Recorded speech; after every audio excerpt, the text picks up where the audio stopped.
decía que el estado o la condición espiritual de las bancas de una iglesia es la condición espiritual del púlpito de esa misma iglesia. En otras palabras, el púlpito de una congregación, de una iglesia local, determinará en una gran medida el estado espiritual de la congregación donde se encuentra ese púlpito. Eso es cierto, muy cierto, porque Dios en su sabiduría ha decidido obrar en su pueblo a través de la predicación de su palabra, no solamente a salvar pecadores por medio de la palabra, sino también a santificar a su iglesia por medio de la predicación de la palabra. Si escuchamos, leemos de autores respetados, fieles, reconocidos, la mayoría llegará a la conclusión de que la razón por la cual la iglesia hispana, iglesia cristiana me refiero, está como está, en gran medida es responsabilidad del liderazgo de la iglesia cristiana. Si usted hoy preguntaría quién es el líder hispano entre los cristianos más reconocido, influyente, popular y respetado, tristemente deberíamos decir, por ejemplo, que es Cash Luna. Decir eso te dice en dónde está el estado de la iglesia. Que un falso maestro sea la persona más influyente, más popular y más respetada dentro de la iglesia cristiana, nos dice a nosotros cuál es el estado de la iglesia cristiana. Lo más terrible no es necesariamente lo que él enseña, sino es la cantidad de personas que creen lo que él enseña. Número uno. Y número dos, la poca disposición de muchos pastores de impugnar sus enseñanzas. Impugnar es denunciar, hablar acerca de lo que él enseña. Por ejemplo, enseñarle a alguien que si tu enfermedad es muy grande, así de grande debe ser tu ofrenda para que Dios te sane, refleja una teología con la que ha construido el imperio que tiene, y estoy poniéndolo como un ejemplo. Así, lamentablemente, hay muchos. La iglesia cristiana está como está por su liderazgo. Y es mi deber decir esto.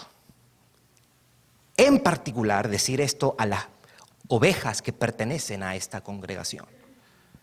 Mi deber es advertirte. Mi deber es denunciar el error. Mi deber es, en un sentido, como, yo no sé si usted ha visto la película Ratatouille. Ratatouille es una ratita y él tiene el discernimiento de saber distinguir cuando algo es veneno y algo no es veneno. Los que han visto la película recordarán que hay una parte donde toda la comunidad de ratas, de ratitas, ratones, van donde Ratatouille a mostrarle la comida, y Ratatouille está sentado y hace esto y les dice que está bien, puedes comer eso. En un sentido es mi deber hacer eso también. Quiero citar la introducción de un libro que lo recomiendo, especialmente si usted quisiera contemplar, estudiar un poquito, aprender un poquito más acerca de lo que es la predicación expositiva. Un libro que el pastor Sugel Michelén escribió el año pasado, orientado más a predicadores y a personas que están encargados de enseñanza. No obstante, está abierto para todos, todo creyente lo puede leer. El libro se llama De parte de Dios y delante de Dios. En su introducción, él dice lo siguiente: imagínate esta escena, que tú estás en un auditorio y alguien está enseñando sobre un tema que tú conoces muy bien. El expositor no sabe que tú estás allí, sentado en la última fila, y de repente el expositor menciona tu nombre, dice Sujel Michelén. Estás citando algo que tú dijiste en una conferencia hace algunos días. Si antes estabas un poco distraído, ahora tiene toda tu atención. Y aunque te cueste reconocerlo, te sientes importante. Pero tu reacción inicial comienza a desvanecerse al darte cuenta de que esa persona está sacando de contexto alguna frase que por aquí y por allá tú has dicho. Está distorsionando lo que tú has dicho. De manera que el resultado es que él dice que dijiste algo que en realidad no dijiste. Ahora, no sabes, dice, si el orador lo está haciendo con mala intención o por ignorancia, pero francamente estás molesto. Tienes que hacer un verdadero ejercicio de paciencia para aguardar hasta el final de su charla y acercarte a él y pedirle una explicación. Y de ser posible, una restitución del agravio que te ha hecho o de la ofensa que te ha hecho. Ahora, dice Sujel Michelén, imagina esta otra escena. Que tú eres el que está delante del auditorio predicando sobre un pasaje de la Escritura. Y el Señor Jesucristo está sentado en la primera fila escuchándote con atención. ¿Cómo impactaría esa realidad en tu ministerio de predicación?, pregunta él. O sea, ¿cómo predicarías si tú supieras que el Señor Jesús está sentado ahí, escuchando lo que tú dices acerca de su palabra? Lo cierto es que, exceptuando lo de estar sentado en la primera fila, esto no es una mera ilustración. El Señor está presente cada domingo en sus iglesias escuchando la predicación. ¿De dónde sacamos eso? Bueno, Pablo dice en 2 Corintios, capítulo 2, versículo 17, que los ministros hablamos de parte de Dios y delante de Dios. Y yo creo que esa conciencia, mucho del liderazgo cristiano hispano de hoy no la tiene. Porque hoy día se pueden escuchar las cosas más absurdas usando la palabra de Dios. Hoy hay una crisis de predicación. Hoy se dice cualquier cosa y no se impugna, no se denuncia, se acepta. Si lo dijo fulano de tal, debe ser bueno. No importa si coincide o no coincide con las Escrituras, si es consistente con las enseñanzas de las Escrituras. Y eso usted lo escucha a la orden del día. Y lo que usted ve en enlace y en las redes sociales es lo mismo que se ve en las iglesias. En realidad, mucho de lo que se ve en las iglesias es lo que se ve en las redes sociales. Hoy yo creo que los cristianos necesitan una conciencia bíblica de lo que es el ministerio del pastorado. ¿Qué implica el ministerio pastoral? Hay cristianos que levantan la falsa bandera de la misericordia y el amor y te dicen: yo no soy nadie para juzgar a Cash Luna. Y lo estoy diciendo porque yo sé que en algunos aquí, lamentablemente, piensan que eso no es bíblico hacer. Algunos están en su mente pensando: él está mal porque está juzgando. Y tú dices: yo no soy nadie para juzgar. O usted dice: yo no soy nadie para juzgar. Al contrario, la Biblia te manda a ti juzgar. Usted es un creyente, la Biblia te exige a ti juzgar. Es más, cuando en una congregación local se va a escoger un candidato para ser pastor, Primera de Timoteo capítulo 3 dice: es necesario que el obispo sea irreprensible. marido de una sola mujer, sobrio, prudente, decoroso, hospedador. ¿Cómo llegamos a ese candidato sin juzgar? Entonces traemos a alguien aquí y es un borracho, un mujeriego, le gusta la Biblia, le debe dinero a todo el mundo y decimos, este es el candidato. Usted va a decir, no hay que juzgarlo, está bien. No, hay que juzgar y hay que decir, no, esa persona no tiene las credenciales para ser un candidato para el pastorado. Eso es juzgar. La iglesia está supuesto a juzgar eso.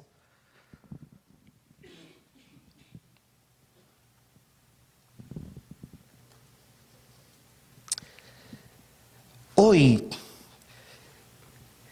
más que nunca, mis hermanos, más que nunca, necesitamos tener una conciencia sólida, fuerte, bíblica de lo que implica el ministerio cristiano, en particular de los líderes cristianos.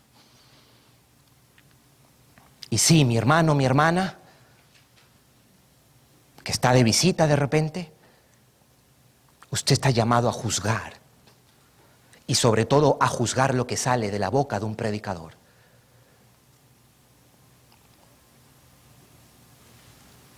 Usted debería ser como los de Berea, corroborar si lo que decimos de aquí está en conformidad a las Escrituras. ¿No dice eso Lucas? Y no lo dice como algo negativo, lo dice como algo positivo. Ellos verificaban si lo que estaba diciendo Pablo era cierto. Verificaban con esto.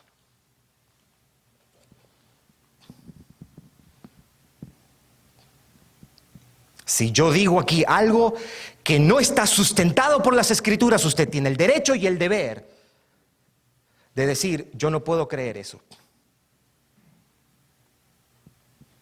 Si yo le digo a usted, el Señor me habló anoche y me dijo que va a explotar todo Broward en octubre del 2017. ¿Sabe qué lo recomendaría yo a usted? Ahora estoy diciendo algo que ha pasado en iglesias aquí en Broward. ¿Sabe qué debería usted hacer? Ni siquiera pedir una charla conmigo. ¿Sabe qué usted debería hacer? Ni siquiera esperar que el servicio termine. Usted debería salir corriendo por su vida y dejarme a mí aquí solo. Efesios 3 nos presenta, en un sentido, lo que es el ministerio del apóstol Pablo. Y no es el único texto. Colosenses capítulo 1, él también ha confesado su ministerio, de cuál es la naturaleza de su ministerio, la predicación de su ministerio, el propósito de su ministerio. Pablo lo dice en en Hechos capítulo 20, cuando estaba en la ciudad de Éfeso, hablando con los pastores de Éfeso. El apóstol Pedro lo dice en primera de Pedro capítulo 5, cuando le habla a los pastores: os ruego a vosotros, obispos, juntamente conmigo, dice, y da un llamado a los pastores. Usted necesita saber, mi hermano, mi hermana, lo que implica la naturaleza del ministerio pastoral, el llamado que un líder dentro de la iglesia tiene. Y en un sentido, estos versículos, de la primera parte del versículo 3, es lo que nos van a presentar ahora, lo que nos va a decir ahora. Ahora, hemos leído, Germain leía hasta el versículo 6, y debo primero, antes que todo, reconocer que este pasaje es un pasaje difícil por dos razones. Número uno, por la manera como Pablo comunica las ideas, la forma como él la comunica, y dos, por la cantidad de información que él da en estos versículos. En vista de eso, lo que vamos a hacer ahora es estudiar solamente los versículos 2, 3 y 4, y la semana que viene el versículo 5 y el versículo 6. Y la razón por la cual digo que vamos a hacer una separación de eso es porque en el texto original, el versículo 2 al versículo 6 es una sola idea. Para ayudarnos a entenderlo un poquito mejor y sacarle el máximo provecho, lo que vamos a hacer es Lo vamos a ver poco a poco. Hoy día solamente vamos a mirar el versículo 2, 3 y 4. Y aparte de eso, vamos a hacer uso de otros versículos del mismo apóstol Pablo. Vamos a usar otras referencias para traer un poco más de luz a este pasaje que a primera vista parece algo confuso a nosotros. No es que la Biblia sea confuso, la dificultad reside en nosotros, que tenemos un entendimiento que, aunque ha sido renovado todavía, adolece de poder entender a profundidad, a claridad, a perfección las realidades espirituales. Quiero que leamos el versículo 2, 3 y 4, que eso es lo que vamos a estar mirando en los próximos minutos. Dice el versículo 2, si es que habéis oído de la administración. En inglés lo dice, asumo que habéis oído. Versículo 2 dice, si es que habéis oído de la administración de la gracia de Dios que me fue dada para con vosotros. Ok. Versículo 3, que por revelación me fue declarado el misterio, como antes lo he escrito brevemente. Versículo 4, leyendo lo cual podéis entender cuál sea mi conocimiento en el misterio de Cristo. Vamos a empezar con el versículo 2 y quiero decir tres cosas acerca de este versículo 2. Solamente para las personas que nos visitan por primera vez, estamos estudiando este capítulo 3 del libro de Efesios y en este capítulo hay básicamente dos ideas centrales. Este capítulo contiene una descripción que el apóstol Pablo hace de su ministerio, número 1, y contiene una oración que Pablo hace por los efesios. Ahora lo que nos compete es el ministerio del apóstol Pablo. Vamos a ver tres cosas de esto, versículo 2.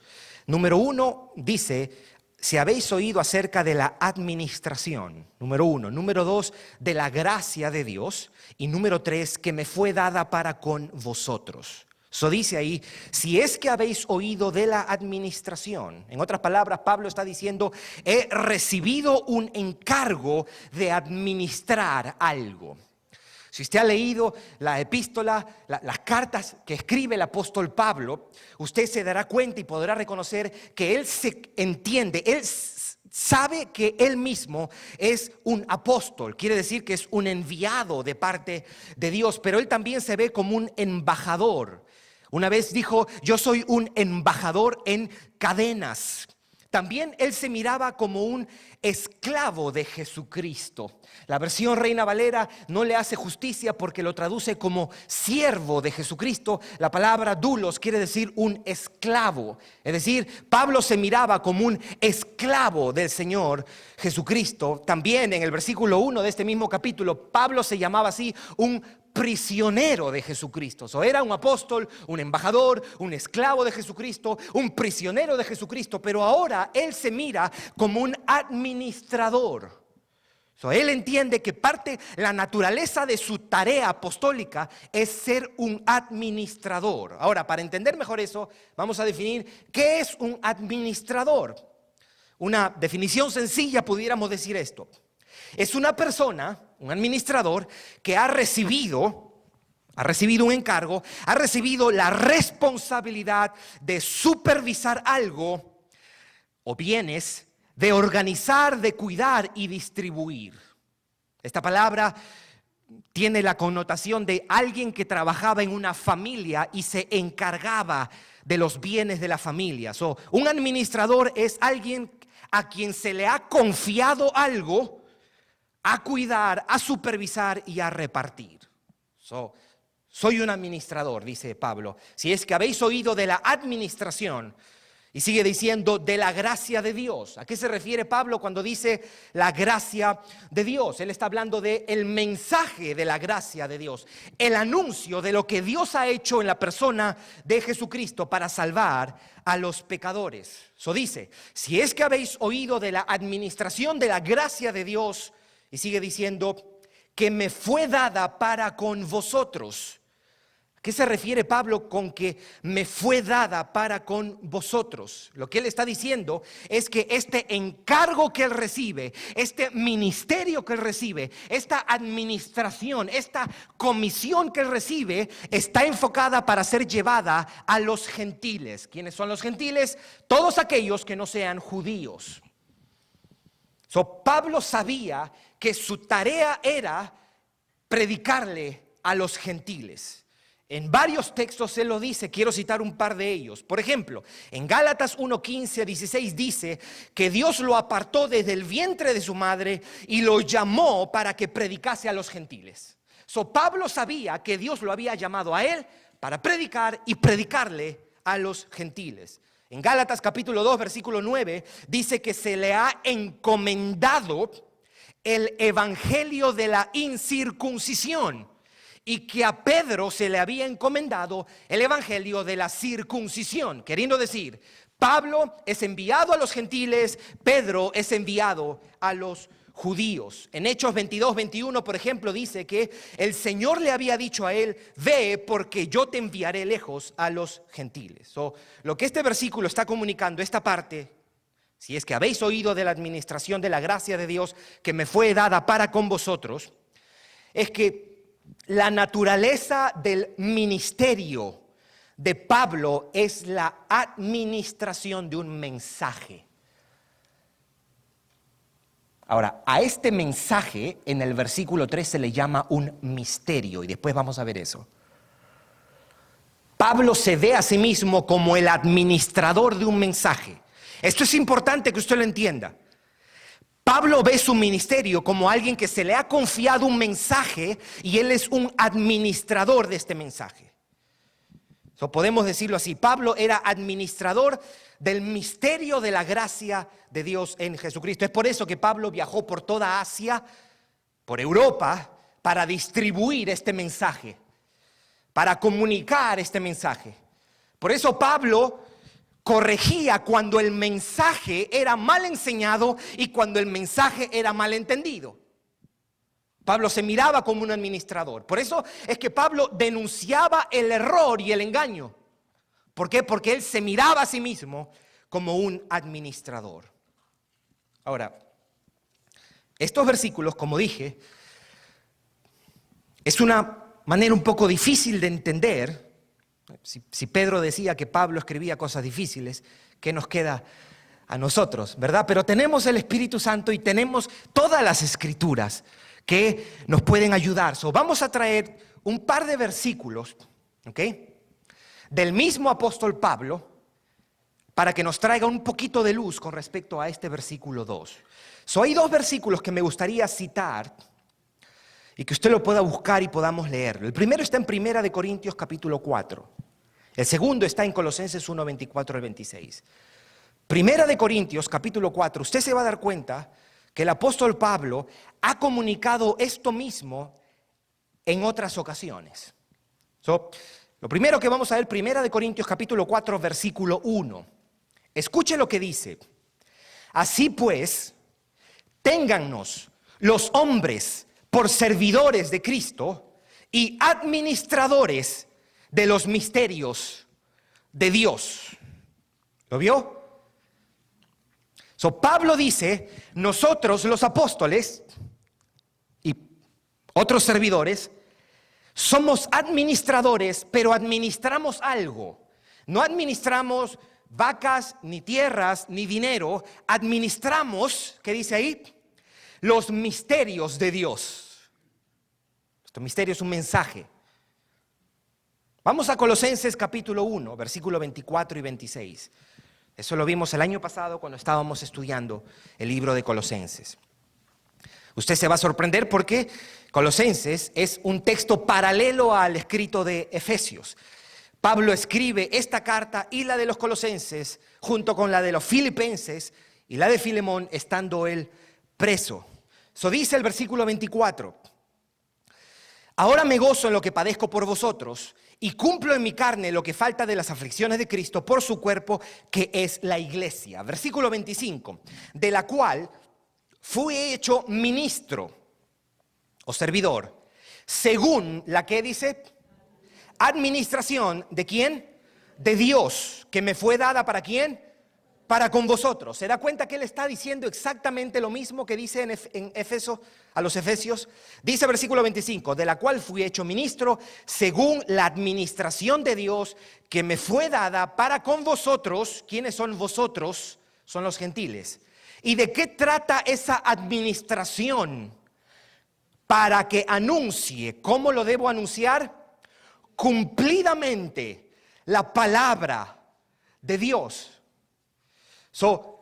Pablo entendía que el corazón de su ministerio tenía que ver con comunicar el mensaje del evangelio.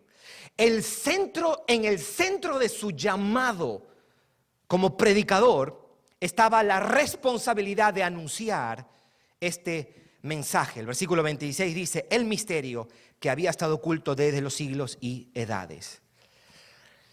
Eso es lo que Pablo entiende acerca de su llamado.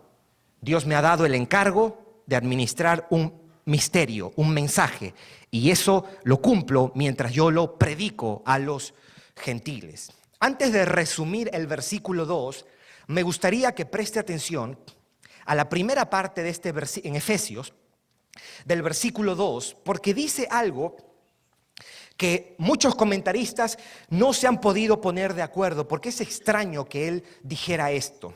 La primera parte del versículo 2, capítulo 3, dice, si es que habéis oído de la administración, o, como dice ESV, la traducción en inglés, asumiendo que han oído acerca de la administración. ¿Por qué Pablo dice, si es que habéis oído, como si él dudase de eso? Sobre todo, porque Pablo está diciendo, si es que ustedes han oído, sobre todo si tomamos en cuenta que Pablo estuvo en Éfeso 3 años.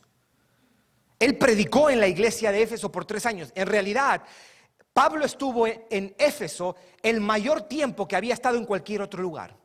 En Corinto él había estado como 1 año y medio. Pero el mayor tiempo que Pablo pasó en una iglesia, la pasó en la iglesia de Éfeso. ¿Por qué Pablo dudaría de si ellos conocen?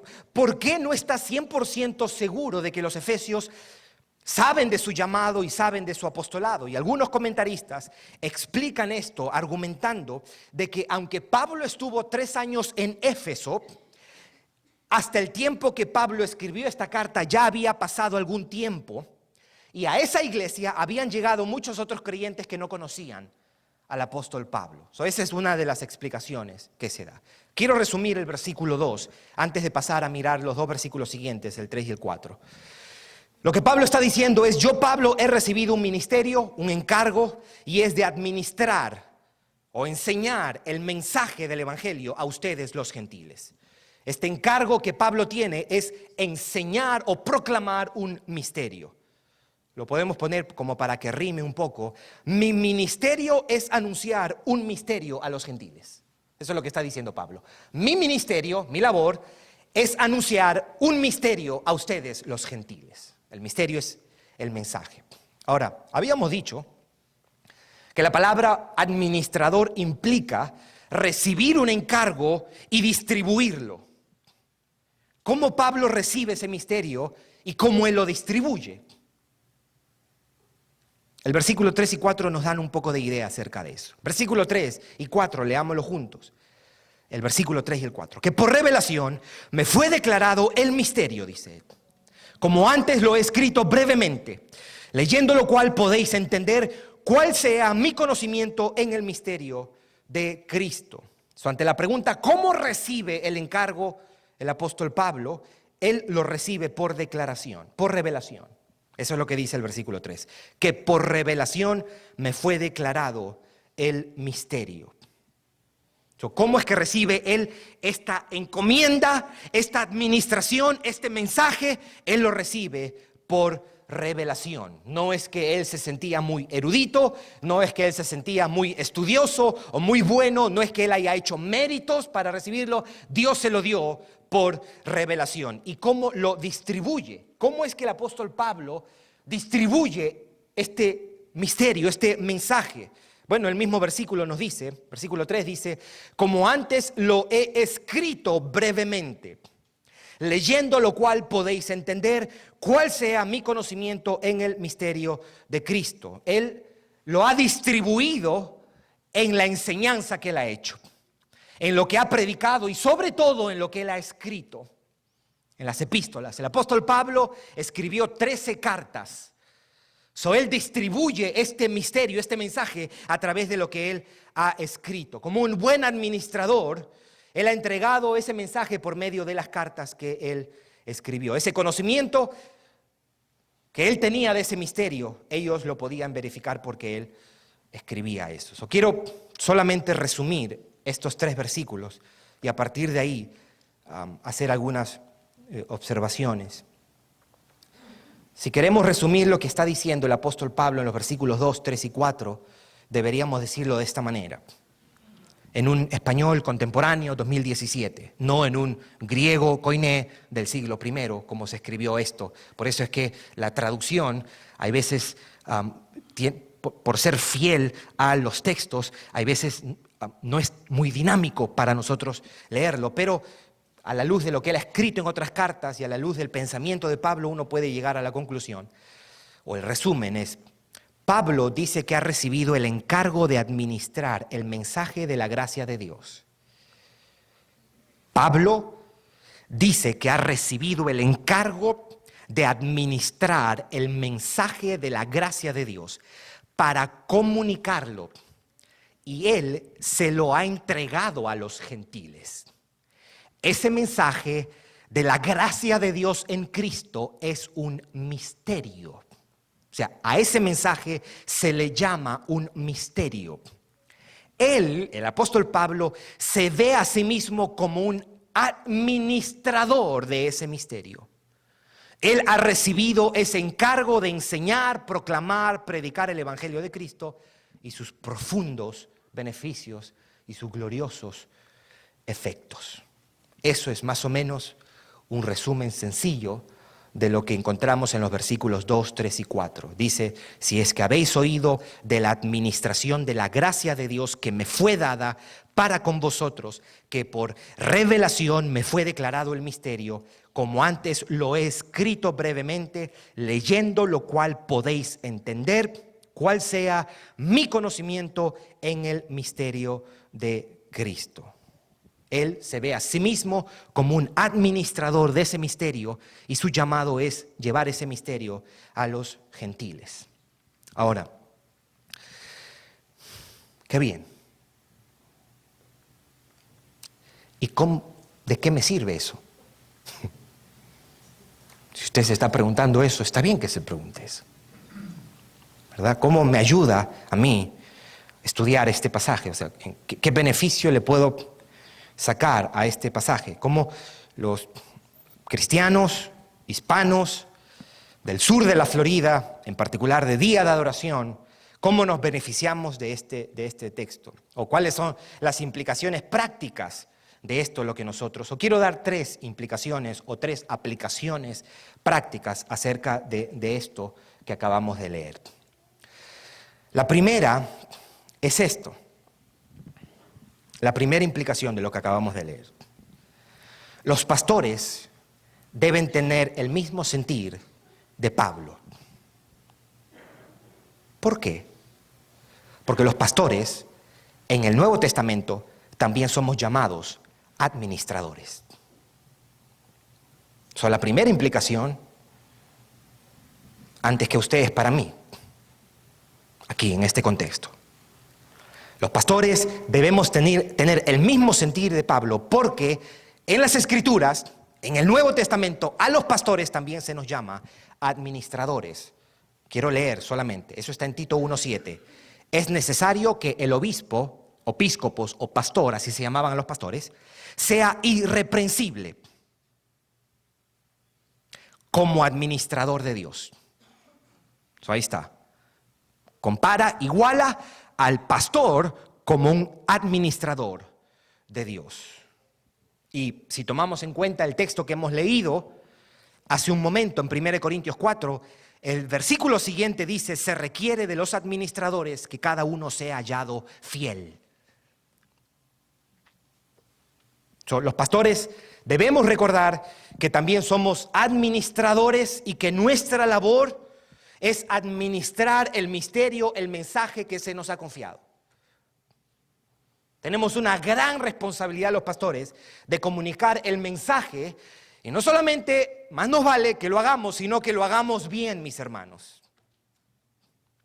Y parte de esa tarea es exponer la mentira y denunciar el error.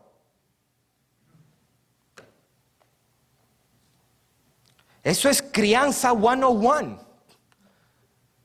Si usted es papá, usted tiene hijos, parte de criarles es enseñarle las cosas que están bien y apuntarle y enseñarle las cosas que están mal. ¿No es así? ¿Estaría usted haciendo mal su trabajo si usted está denunciando lo que está mal y enseñándole a su hijo lo que está mal? No, usted estaría haciendo lo que usted está supuesto a hacer.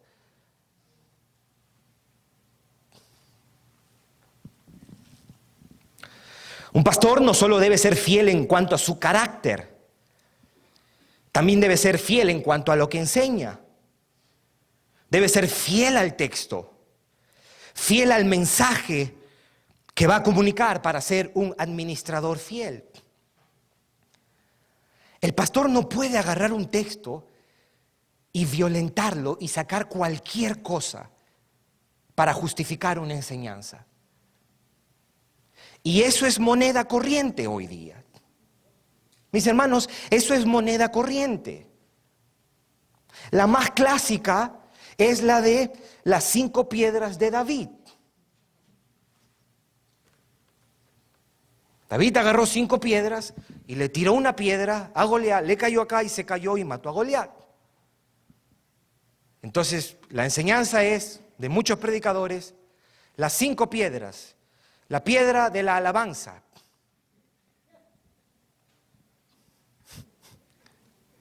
La piedra de la oración. Hay que alabar a Dios, sí, hay que alabarlo. Pero está diciendo eso que no dice nada, no veo nada. Usted le puede dar así y usted no va a encontrar eso.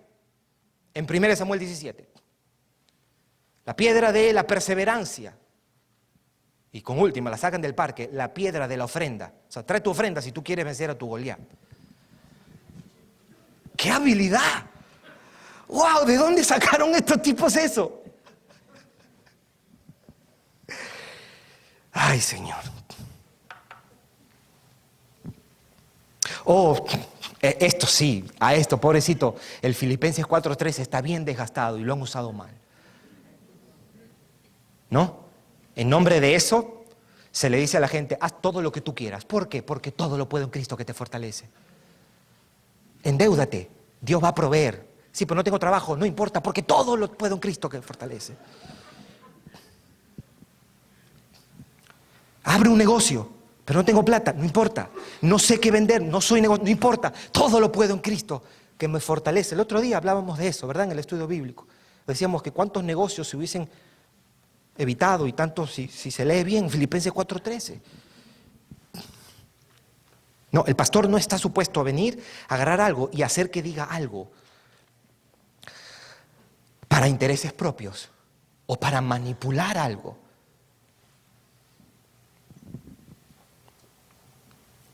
Si usted puede buscar conmigo 2 Timoteo 2:15. 2 Timoteo 2:15.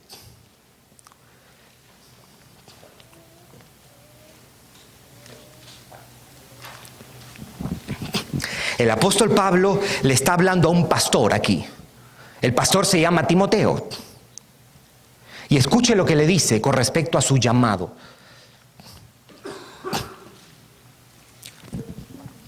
2 Timoteo 2:15 dice: procura con diligencia presentarte ante ¿quién? A Dios aprobado. ¿Ok?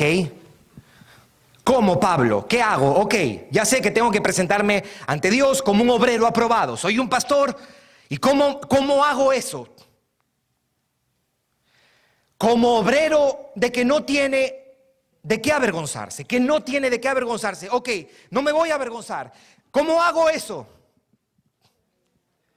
Y dice que usa bien la palabra de verdad.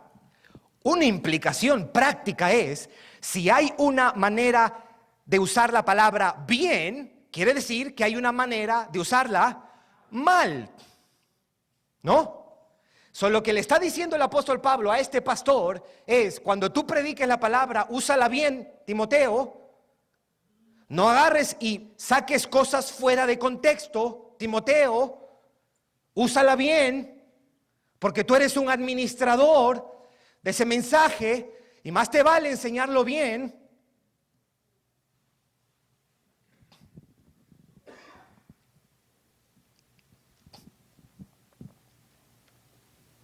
En su libro He's Not Silent, el pastor Allmuller dice, todo pastor tiene un llamado a ser un teólogo.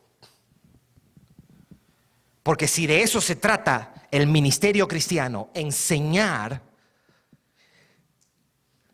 no solamente tiene que tener la habilidad y la gracia para enseñar, sino también tiene que saber lo que va a enseñar, ¿no? Hoy se ha hecho muy famoso, tú para ser predicador y pastor, tú no tienes que prepararte, el Señor va a poner en tu boca lo que tú tengas que decirle, sacando un texto fuera de contexto. Porque eso no era para pastores, eso era para que cuando los cristianos lo agarraran para matarlos, que cuando ellos tuvieran que declarar algo, Dios iba a estar con ellos. No una excusa para no prepararse.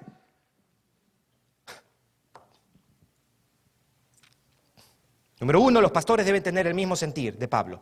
Número 2, la segunda implicación de esto, lo que hemos leído, es que los creyentes deben tener el mismo sentir de Pablo también. ¿Por qué? Porque los creyentes también, todos los creyentes somos llamados administradores. En un sentido primario, los apóstoles son administradores de Dios, pero en un sentido secundario, los pastores y los creyentes también somos administradores para servir y comunicar el mensaje del evangelio. ¿No dijo Cristo Jesús a los discípulos, id y predicar el evangelio? Id y haced discípulos a las naciones, enseñándole a guardar todas las cosas que os he mandado. Pedro decía, cada uno según el don que ha recibido, ministrelo a otros, como buenos administradores de la multiforme gracia de Dios. En un sentido primario, los apóstoles, ellos eran los administradores del misterio, comunicaban el mensaje, y en un sentido secundario, los pastores y los creyentes también tenemos una responsabilidad conferida por Dios para comunicar el mensaje del evangelio. La pregunta que cabería en este momento es, ¿está usted cumpliendo su ministerio? ¿Estás ministrando y sirviendo a otros, mis hermanos? ¿Estamos comunicando el mensaje del evangelio en nuestro lugar de trabajo, en nuestro vecindario, a nuestros familiares? ¿Estamos hablando a otros acerca de la gracia de Dios que se nos ha dado en Cristo Jesús? Esto nos debe recordar a nosotros que también hemos recibido un encargo de parte de Dios. No solamente los apóstoles, no solamente el pastor, también todo creyente. Y número tres, la tercera implicación, la primera es los pastores deben tener el mismo sentir de Pablo, los creyentes deben tener el mismo sentir de Pablo. Y número 3, los creyentes deben aumentar y fortalecer su entendimiento del evangelio. Los creyentes deben aumentar y fortalecer su entendimiento del evangelio. Y para refutar esto, lo que yo estoy diciendo ahora, hay predicadores que dicen, no tengo que enseñarle al pueblo de Dios la Biblia, mucha Biblia, dicen. La respuesta más pobre es, sí, porque la mucha Biblia vuelve loco. Pero los predicadores son más sofisticados y quieren usar un texto bíblico para justificar el hecho de que no se enseña esto de una manera intensa, profunda, sistemática, y dicen, no hay que enseñarle tanto la letra, porque la letra mata, dicen.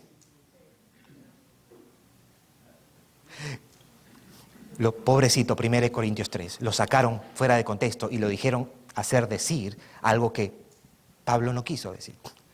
Dice la Biblia, la letra mata, pero el espíritu vivifica. Esto es la manera como se interpreta. Tú no tienes que saber mucha Biblia, tú no tienes que leer mucho, eso de doctrina y sana doctrina y teología, no, porque la letra mata, más bien tú necesitas del Espíritu, porque el Espíritu vivifica, dice 1 Corintios capítulo 3. Dice eso, sí dice. Dice, la letra mata, pero el Espíritu vivifica. Dice eso, pero no quiere decir eso lo que están diciendo. Lo que Pablo está diciendo, está hablando acerca de el pacto de la ley versus el pacto de la gracia. Al pacto de la ley le llama la letra, al pacto de la gracia le llama el pacto del Espíritu. ¿Y por qué dice la letra mata? Porque la ley decía, haz todas estas cosas si no morirás. La letra mata. No el estudio de la Biblia. No, el estudio de la Biblia mata otra cosa.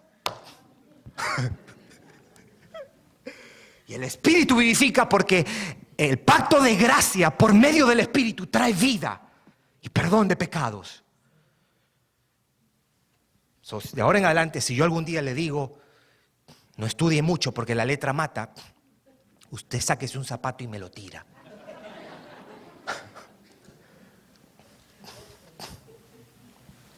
Sí, individualmente. Nosotros hemos cantado la canción que cantamos hoy día por primera vez. La primera parte dice que tenemos un llamado de conocer más y aprender más de las profundidades de la cruz. ¿No? Algo así dice la canción, ¿verdad? ¿Sí? No, mis hermanos, no seamos creyentes que digan, no, a mí no me des nada de eso. Yo con que Jesús me ama ya. Eso.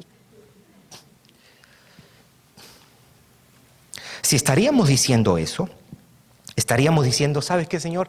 Yo no quiero saber nada de eso, de lo que tú has hecho. Usted nunca crecerá, madurará en Cristo más allá de su comprensión de las verdades del Evangelio y sus implicaciones. Nosotros estamos supuestos a crecer en nuestra comprensión de quién es nuestro Salvador y la salvación que ha procurado a su pueblo. Si el llamado de Pablo a los Efesios y el llamado de los pastores a las ovejas es proclamar la gracia de Dios o explicar este misterio y enseñar las inescrutables riquezas de Cristo, los cristianos, todos, sin excepción, deberíamos ser diligentes y estar comprometidos en crecer en el entendimiento del Evangelio. El creyente debe ser diligente y trabajar por incrementar su comprensión de la salvación y las implicaciones de esto. Debemos estar esforzándonos por profundizar nuestra comprensión de estas verdades. Amén.